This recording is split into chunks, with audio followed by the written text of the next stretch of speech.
So we are now going to continue with an incredible presentation that Mr. Zwers, Jim Zwers, has brought us from Clearwater Academy International, and he's going to talk about all the special education elements that make Clearwater Academy so great. Thanks, Lynn. So I want to talk a little bit about our philosophy, like what's at the core, because when you talk about when you walk in a school and you're like, okay, they have building, they have chairs, they have chalkboards, they're like everything else, but there's something that really at the core of our school it's very different and unique, and so I want to share that with you and your audience because I think it's really special, and I'd love to just kind of spread the word about that. Okay. Excellent. Great. So first of all, that's our school. That's the campus. Very nice. Built for us as a school in 1997. It was built. We moved in 1998. So I want to talk about what makes an education an ideal education. Okay, so a couple different things about Clearwater Academy that are unique and special. Okay, so first of all, we believe in a concept we call mastery-based education. So this is sort of like saying when you've mastered a topic, you move on to the next step. Okay, a lot of regular schools are going to be like, well, you got like 90%, or you got 50%, or you got 60%, or whatever. We're just going to move you on, which means you're missing 40%, 30% of the knowledge that you were taught, right? Even I got that math. Right, good, right? Not too hard. Then, so what we want to do is we want to say, good, if we think it's important enough to teach it to you, we want you to fully understand it. Because everything we're doing, everything we're teaching, it builds on each other. Okay. Right? So if you have a house, you have a foundation, you don't want to have holes, you don't want to have a weak foundation before you put the walls and the roof on. So we're going to make sure every step is fully grasped, the student has full mastery, and then we move to the next step. Okay? So with that, it leads to kind of an expectation that a student will get like 100% on their exams, and if they don't get 100% on an exam after a section of study, we'll figure out what they missed, we'll have them review that material, get help if it's needed, and then we'll have them then move on to the next section.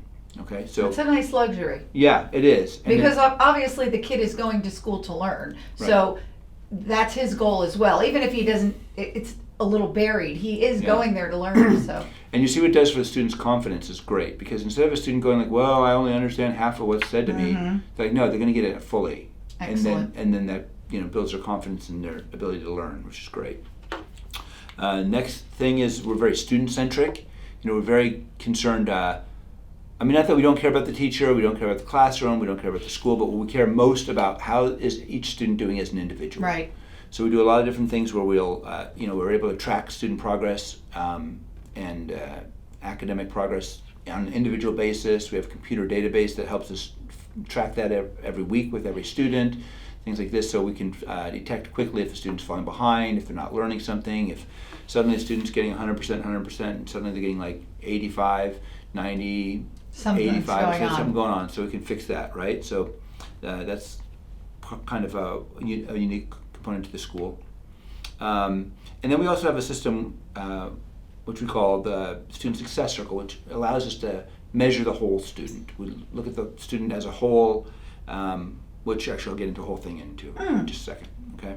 Everything we do is centered around our mission statement as a school, right? Which is to maximize each student's unique potential through excellent academics and a high dynamic experience for the ultimate benefit of the student and society.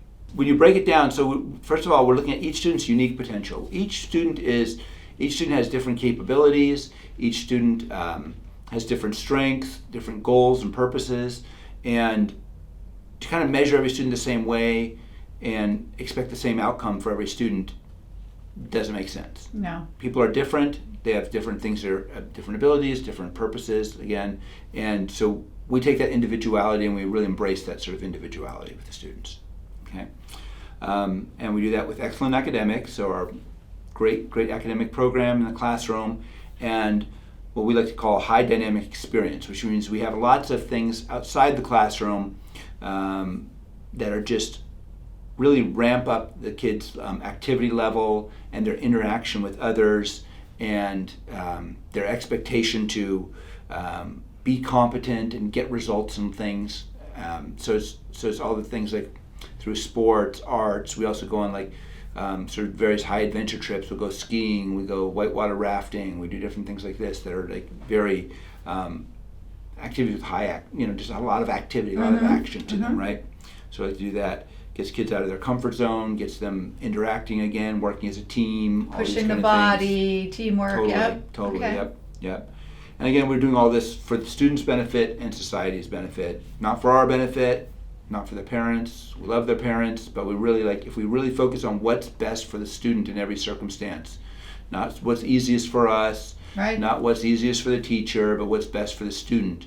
That really creates a good stable point from which to reference everything else. Absolutely. It really is an everybody wins. If at the end result you're looking to put in a productive, great member of society to then take their gifts and make that domino effect happen, then clearly that's the win-win. Yeah, totally. Yeah. Exactly. Brilliant. Okay, now there's another key tool we have. So, we have this goal of every student progressing at their maximum, achieving their maximum level of ability and knowledge, and we need different tools that help us get there, right?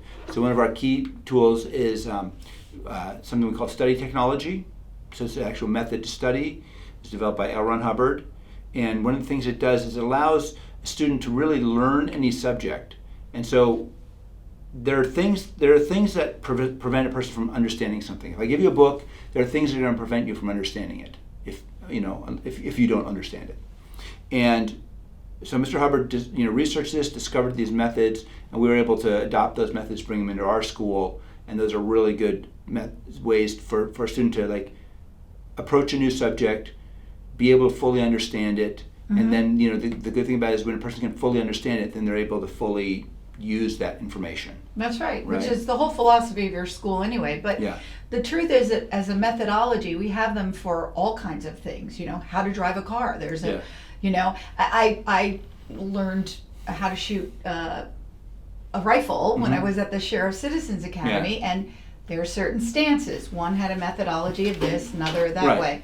So now, if you have a methodology of study that at the end produces the actual application of whatever it is you're studying, be it knitting or how to throw a frisbee, you're going to be successful. So I think it's brilliant that there is a methodology, because I got to be honest, I don't know that there is ever a methodology of how to study taught anywhere. I'm unaware of it. So. Yeah, no, there are sometimes schools that will teach learning strategies or things like this, which can sometimes be helpful. This is a little more comprehensive. That's why we like it, and it's a little more universal to any subject.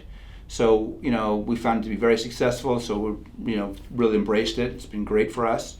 Another thing, going back to the individuality of the students, with our mission statement, since everything focuses around that, most schools, it's all about the GPA, it's all about your test score, it's all about what's your grade point average, and everything kind of comes down to this letter or this number, right?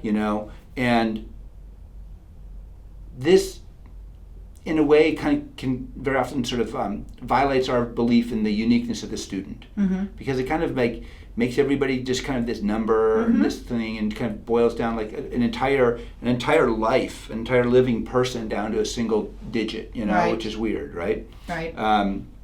I like this quote, everybody's a genius, but if you judge a fish by its ability to climb a tree, it will live its whole life believing that it is stupid.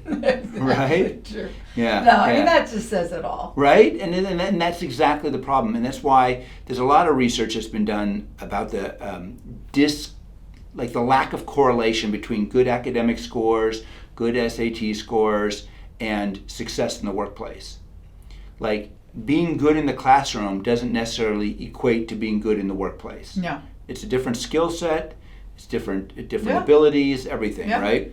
Well, look at it's a cliche, but it's, when you talk to someone about, playing in the sandbox, you can have this genius and you try to put him in a work environment and he's been pretty reclusive his whole life. He's going to have a hard time, and others are going to have a hard time with him. So clearly it can't just be the numbers or the grade. Yeah, exactly.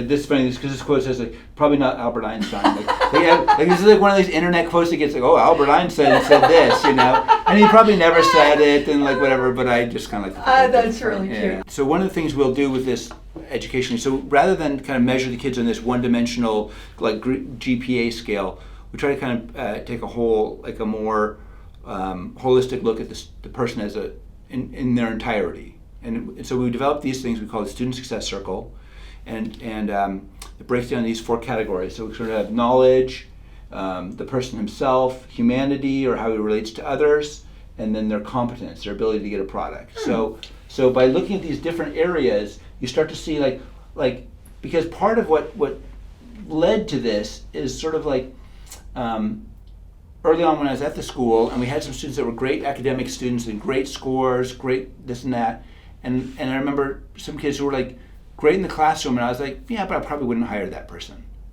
Interesting. And that was for me it's an aha moment. Yeah, it was a real aha moment. I'm like, wait a minute, what's going on here?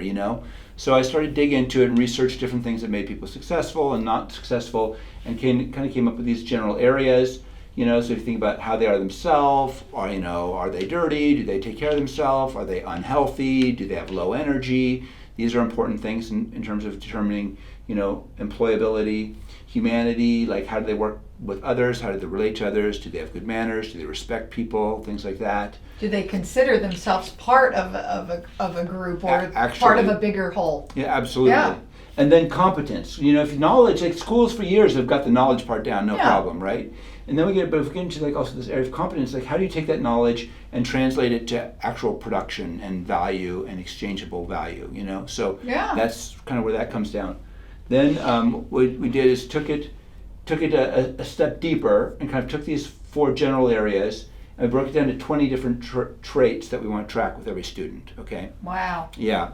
So if we go in the knowledge area, that's pretty basic in terms of like, okay, English, math, science, social studies, their ability to study itself as a trait, because again, their education isn't going to end with us. We want them to continue to be able to study.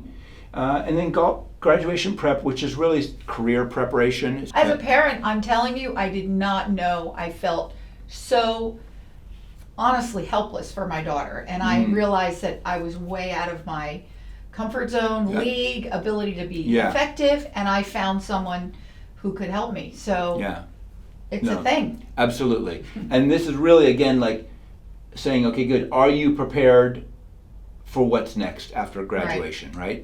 Whether that's college, whether that's your career or whatever, are you set up for your next steps? So that's kind of the knowledge section. Then we go over here under self. So like grooming and possessions, can they take care of their stuff? Can they take care of their body, their physical fitness? Self-management, meaning sort of like, can they manage themselves? Can they correct themselves? Can they, if they mess up something, can they solve their problems? Things like that. Can they not fall to pieces and be able to maintain? Yep, exactly. Problem solve. Yep. Okay. Exactly, and self-improve as well. Yeah. Okay, and then also then we get into the final area of attitude. What's their attitude? What's their outlook on life around them? Things like that. Then get into like competency. So here, like persistence and productivity. So this is sort of like how hard will you follow a path? This is sort of like how fast will you go? Productivity, communication skills, job skills, teamwork, life skills. Teamwork is interesting because it used to be like leadership. In most schools, a lot of private schools go, oh, we're really focused on leaders. We're trying to build leaders. We're educating the leaders of tomorrow. And that may be true, but leadership is just one quality of being a team member. Yeah. When you're in charge, you should be a good leader. That's right. When you're not in charge, you should be a good follower or a good supporter. And these are all different. They're because all that's on all the same encompassing scale. versus one specific thing. Yeah. In my high school, I took a class. It was an elective, and couldn't wait to be in the high school to pick electives. Yeah. And it was called independent living. Mm-hmm. So we're talking. This is 1980. Okay. 2010, I think you said? Yeah, that's right. Yeah. That's right. Thank you, Jim. Yeah. It was 1980. It was called Independent Living, and mostly girls took it. Yeah. And it wasn't home ec, but we did learn how to boil water. Yep. We did learn how to sew a button on. Yep. And there was those things, but then it was also, what is a checkbook? How do you balance a checkbook? Yep. We took a trip to the bank. We learned how to write a check. We learned proper letter writing. Yeah. And I remember this teacher so much because every single thing I learned in that class, I applied, Right. including the Yeah. cooking, Yeah. knowing how to literally make a hamburger. Yep. Because you see the ground beef, can you imagine? You see the ground beef, you go there and you go, somehow that becomes Exactly. a hamburger. Do I use my hand? Do Yeah. I use 2 Do spoons you need a together? What do spoon? you Right, do, you right? need Yeah. a scale, right? Yeah. So anyway, so I look at that and the life skills and the teamwork and the job skills. It's just not taught enough No. in some way, shape, or form, No. so that you're thinking with it Yeah. and that you can do individual programs. I mean, that's a beautiful thing. Yeah. Yeah. Exactly. Right. So then the final quadrant, when we look at the section on humanity, so it's like their social interaction, how they work together with others, manners, things like that. Their worldview. So this also includes like environment, protecting our environment, taking care of the world around us, other cultures, things like that. Their personal ethics, and then arts and aesthetics as well. So we want every child, whether they're an artist, we want them to have some kind of appreciation and understanding of the arts as well. Absolutely.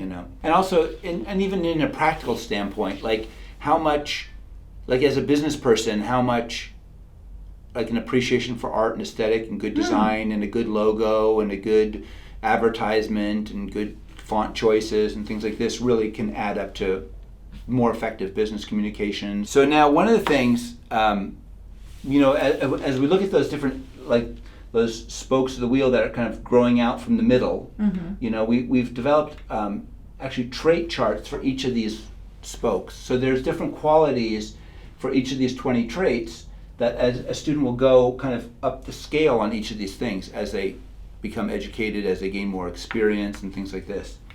And so what we want to do is we want the students to kind of grow out from the middle and fill in this circle. Okay.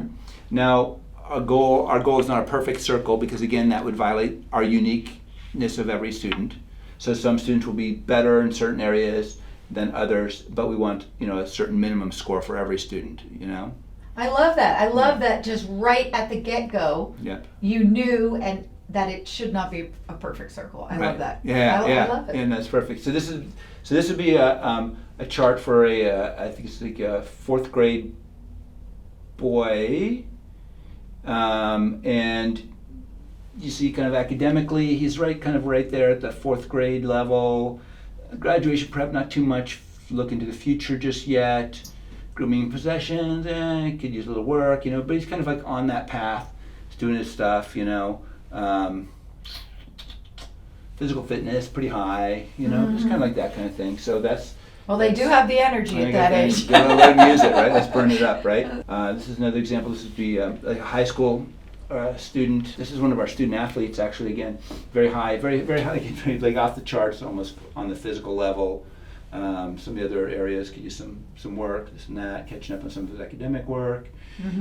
But you see how it gives a much more complete picture of the person than just being like, what's his GPA? It's very validating for the person to not boil down their entire existence down to what happens in the classroom, Right. but looking at them as a whole person, Yeah. and all their traits and all their abilities and all their strengths and weaknesses and things like this. As well, the like the chart with the different levels on each step, the students get that, they can read, they can also see what they need to do to improve, and they can do it themselves. So rather than being told like, oh, you're not blah, blah, blah, Right. Instead the student goes, oh, well, to get up kind of another level, I just need to kind of like be a little more Yeah, it's focused, or a little confrontable. more disciplined, or exactly. And they see where they can actually just and apply a little more because elbow because grease. it's step by step, not just like, because so many things like these, like, become like very, we talk about these in very like binary, very black and white terms often. Well, he's an artist or he's not an artist. Right. He's good at math or he's not good at Right. math.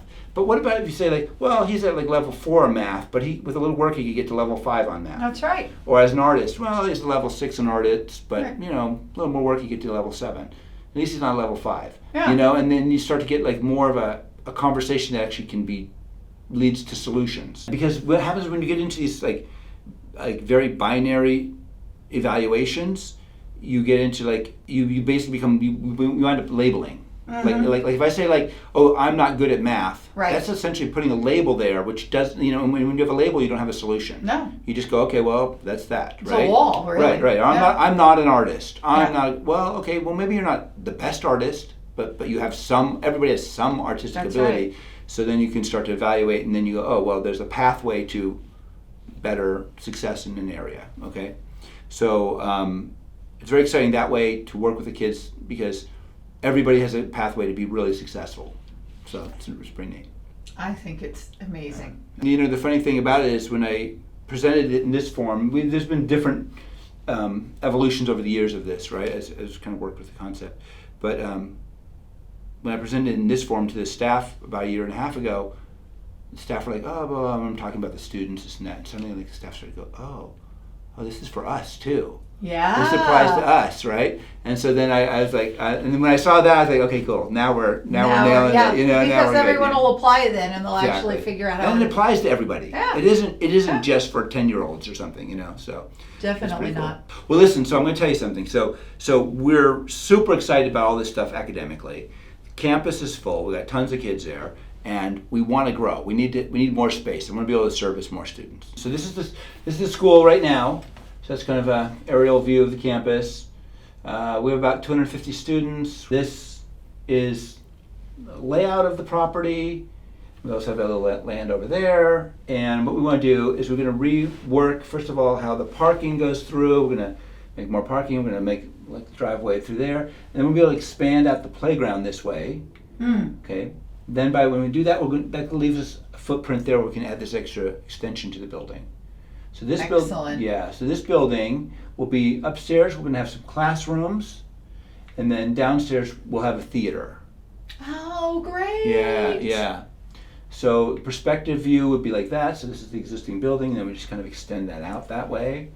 And then side view, so we'll have it like that. So this will be the theater. So like where the stage areas, lights, all that will be up higher. And we'll extend that out, and then we'll have extra classroom space. So this will give us space for about 100 more students, which we're excited about. Incredible. Yeah. So that's what we're working on. This is how this looked last year, and now this looks like this year. This is our new technology lab, which I've told you about before, but this is our great kind of our creativity center where we have our technology, 3D printers, laser cutters, computer software, curriculum, a whole thing on that. So that's actually done, so that's exciting. And then this is our administration building, and then we want to put a second floor there. Oh, yeah, you Because- need that. Yeah, That's we're very tight. incredible. Yeah, to support that many students, you need a certain amount of administration and Absolutely. things like this to help on that. So I can tell you this, there is no question about it. If I had my way Yeah. and I had a pick, I would go to Clearwater Academy. And Yeah. I'm not saying that because you're my No, I friend, and I'm understand. not Yeah. saying that because you're here, but everything about it, and I've seen the products, I've seen the kids, I've seen the level of competence that they have, and it's just a no-brainer for me where I would want my kid to go or where I would go. But I want you to know that, and I want you to tell people how to get hold of you, because I know that you certainly have a lot of students right now, Yeah. but I think there's always room for a few more. Yeah, we'd love to have more. We'll find a way to, Figure it out. We'll figure it out. We'll find space, But so clearwateracademy.org is the first thing. Make sure you go to .org, because if you go to .com, you're going to go to a different school. But clearwateracademy.org, and like I said, phone number 727-446-1722. Great. Yeah. That's great. Well, thank you so much for coming. Mm-hmm. I look forward.